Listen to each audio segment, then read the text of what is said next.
ఎక్కువ అబద్ధాలు ఆడినా అందుకే సీఎం కాలేదనుకుంటుండో ఏందో. నేను రేవంత్ రెడ్డి మించిన అబద్ధాలు ఆడతా అనుకుంటుండే ఈ మధ్యలో ఉత్తమ్ కుమార్ రెడ్డి. సో అబద్ధాలకు బ్రాండ్ అంబాసిడర్ రేవంత్ రెడ్డి అయితే ఆ బ్రాండ్ అంబాసిడర్కు తాత ఈ ఉత్తమ్ కుమార్ రెడ్డి తయారైపోయింది. ఆ గోబల్ సెంటర్ ఆయన బతుకుంటే ఉరిపెట్టుకుంటుండే ఉత్తమ్ కుమార్ రెడ్డి అబద్ధాలు చూస్తే తప్ప వీడియో కూడా నన్ను మించిపోయింది అనుకుంటుండే. అట్లా తయారైపోయింది ఉత్తమ్ కుమార్ రెడ్డి. మాట్లాడితే అబద్ధాలే. ఇవాళ కూడా మాట్లాడుతూ రాయలసీమ లిఫ్ట్ ఇరిగేషన్ గురించి మాట్లాడుతున్నాడు. రాయలసీమ లిఫ్ట్ ఇరిగేషన్ పనులను గ్రీన్ ట్రిబ్యునల్ ద్వారా స్టే తెచ్చి పనులు ఆపిందే బీఆర్ఎస్ ప్రభుత్వము. రాయలసీమ ఎత్తిపోతల పథకాన్ని అపెక్స్ కమిటీ ఎజెండాలో పెట్టాలని అపెక్స్ కౌన్సిల్లో ఆ ఎజెండాలో పెట్టించి కేసీఆర్ గారు స్వయంగా రాయలసీమ ఎత్తిపోతల పథకం అక్రమ ప్రాజెక్టు, దీన్ని నిలిపివేయాలని అపెక్స్ కౌన్సిల్లో గొంతెత్తి ప్రశ్నించిందే కేసీఆర్. ఇలా రేవంత్ రెడ్డి, ఉత్తమ్ కుమార్ రెడ్డి ఇద్దరు కూడా చంద్రబాబుకు దాసోహం అయిపోయింది. రేవంత్ రెడ్డి గురుదక్షిణ చెల్లించుకుంటుండు. ఉత్తమ్ కుమార్ రెడ్డి కూడా భార్యాభర్తలు ఇద్దరు పోయి విజయవాడకు పోయి విజయవాడలో చంద్రబాబు గారిని కలిసి బజ్జీలు తినొచ్చిండు. అప్పటి నుంచి నేను కూడా అగనెస్ట్ మాట్లాడతలేడు. కృష్ణా నదీ జలాల్లో 10 ఏళ్ల రాష్ట్ర చరిత్రలో ఎప్పుడూ కూడా వాడనంత తక్కువ నీళ్లు వాడింది ఈ సంవత్సరం కాంగ్రెస్ ప్రభుత్వం. కిందికి నీళ్లు వదిలింది. మొత్తం ఆంధ్రాకు దాసోహం చేసి ఖమ్మం, నల్లగొండ, మహబూబ్ నగర్ జిల్లాల్లో పంటలెండబెట్టింది కాంగ్రెస్ ప్రభుత్వం. క్రాప్ హాలిడే ప్రకటించింది కాంగ్రెస్ ప్రభుత్వం. ఈ సంవత్సరం మనకు తాత్కాలిక కేటాయింపుల ప్రకారం ఇచ్చిన నీళ్ల కంటే 65 టీఎంసీల నీళ్లు తక్కువగా వాడిన చేతగాని దద్దమ్మ ప్రభుత్వం కాంగ్రెస్ ప్రభుత్వం. ఇలా 65 టీఎంసీలు తక్కువ వాడడం అంటే 6,50,000 ఎకరాలకు పంటకు నీళ్లు ఇవ్వకపోవడమే.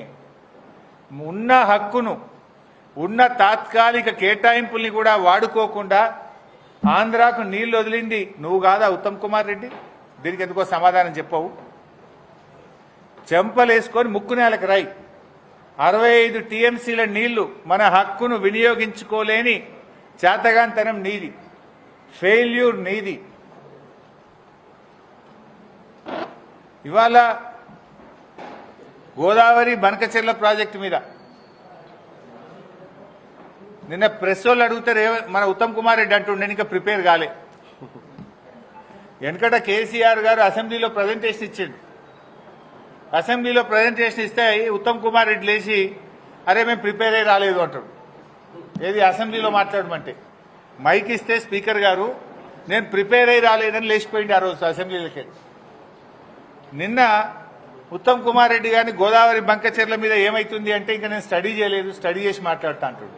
నువ్వు నీటిపారుదల శాఖ మంత్రివా ఏంటిది? నువ్వు స్టడీ చేయకుండా ఉంటావు. స్టడీ చేయలేదంటే నువ్వు ఎంత బాధ్యత రహిత్యంగా ఉన్నావు.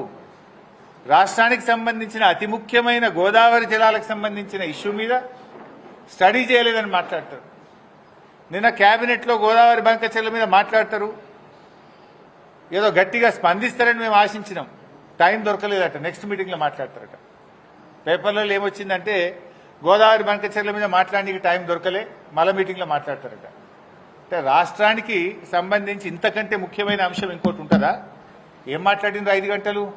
కమిషన్ల గురించో, పర్సంటేజ్ల గురించో, హైకమాండ్కి పంపే మూటల గురించి మాట్లాడుకున్నారా?